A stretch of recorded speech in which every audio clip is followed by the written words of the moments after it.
The 4 laws of business. Number 1, be fruitful. Okay, this is where business begins. The word fruitful in Hebrew means productive. It doesn't mean to have children. I was shocked when I discovered that. The first command God gave man was what? Be productive. In other words, produce something. Say it. Be productive. Stop saying fruitful because you're thinking about babies. Tell your neighbor, be productive. No, say it this way. Produce something that I could buy. That's the first command. Now, here's something important to remember. The first command is to be what? Fruitful. The first command should have been be seedful. Because fruit is a result of seed. You can't have fruit unless you have a seed that has a tree that bear fruit. God ignores the entire first step. Look at me, man. Just get deep now. God said, look, I even ain't gonna talk about seed. Oh, you still ain't got it. Listen, when God demands something from you, it exists. So the demand for fruit is a presumption that there is seed somewhere. The number 1 reason why there's poverty in North Tulsa is not because of a lack of investors coming in, but a lack of productivity inside. Listen. Here's how you measure a nation's wealth. Listen carefully. A nation's wealth is measured by 3 letters, all nations. Gross national productivity. In other words, if the nation ain't producing, they call it poor in the UN. Money doesn't make you rich. Productivity does. That's why China is one of the biggest threats right now. Even though they may be poor, they are producing. What do most people in the North Tulsa do? Consume. You keep going to the bank to borrow money to buy stuff that isn't productive. I mean, if you're going to buy a vehicle, buy a truck so you can become one who collects garbage to produce a business. Don't buy a car to drive around in. That ain't productive. The command presumes that seed exists in you right now. There's a seed. That's your business. And God says, show me the fruit of it. Produce something. Now, when you produce a product, watch God's strategy now. Let's say, okay, Apple computer. Stephen Jobs quit school because he had an idea. Everybody say idea. That's your seed. Your seed is the idea that won't quit. This guy had an idea. He went to visit a plant to see a computer. And he went and he saw this computer, and the computer was big as half of this room. He looked at it, he says, why can't they reduce that to the size of a desk? And he walked out. And he kept seeing visions of that great massive computer the size of a room on a desk. I wonder what you see that won't leave you alone.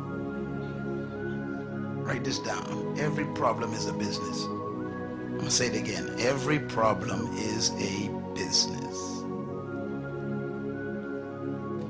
One man see bare feet, that's a problem. The other one see a shoe company. That's a business.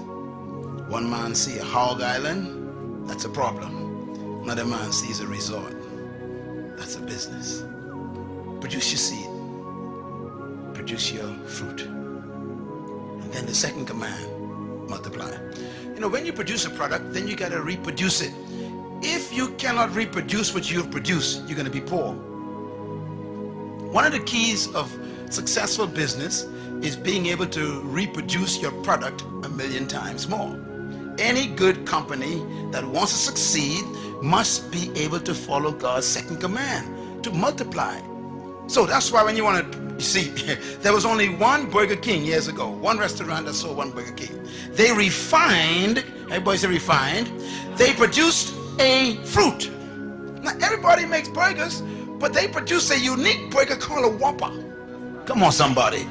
Now you make burgers at home, don't you? But when you want a Whopper, you go straight to Burger King. Even though you got the same bread and beef and all this stuff, you still want it because they refined it. Everybody say refined it. I'm talking. See, you got to take your seed and produce a fruit, and you refine it first. If you're going to be a cosmetologist, you still ain't going to be wealthy, because anybody can be a cosmetologist. You got to find what kind of cosmetologist you will be. What are you going to specialize in? Everybody sells burgers, but no one sells a Whopper. What's your Whopper? That's the question. Now watch Burger King. Burger King then takes this Whopper sandwich that they refined, and they developed a system, everybody says system, to reproduce the same Whopper every time. So when I went to Mexico one day, we went to Burger King, the same Whopper came out in Mexico. We went down to Venezuela, Burger King, the same Whopper. We were in Ukraine, in Russia, the same one. I said, how can the same Whopper be in every country? Because they reproduce. I poured. They only developed one prototype, one prototype. And they kept testing it and testing it, one prototype. And when they got that one prototype down to a science, that's the fruit, then they said, okay, now let's assembly line. And they start multiplying. What you cannot multiply, you can never succeed in. My message is my fruit. Leadership, kingdom, purpose. They're my fruit. Now I got to put them in a form where they can be multiplied. So now I got to shift into books and CDs and DVDs and they're in 25 different languages. I got to multiply. Same message. If you want a Big Mac, you can never get it from Burger King. Because Big Mac is McDonald's fruit. And they keep reproducing it. God's third command, replenish, is a big one. If you're going to be successful in business, you got to be able to distribute your product. You got to develop a distribution system. Okay, Walden, bless his heart, had one store. He said, okay, I got my fruit. I got a store where you can actually come in and get wholesale prices, man. The guy had one store. That's number one. Number two, he decided, I want to follow God's second command. I want to multiply. So he created a system to reproduce Walmarts all over the world. Number three, he said, now I'm going to distribute my products to those stores. Walmart got his own distribution system. What about yours? And God's fourth command, business, subdue. Subdue means you control the market. To subdue means to control. If you do not control your market, you will die poor. Simple, isn't it? Bill Gates was so successful in following God's commands that Congress had to call him in. Remember? He was so dominating in the market. They said, you got to break up your company. We can't have you controlling the whole world like this. Why? He subdued the market. If you wanted anything to do with software and computers, got to come through Microsoft. Can I put it another way? Subdue means when anybody wants a product like yours, you're the first one they think about.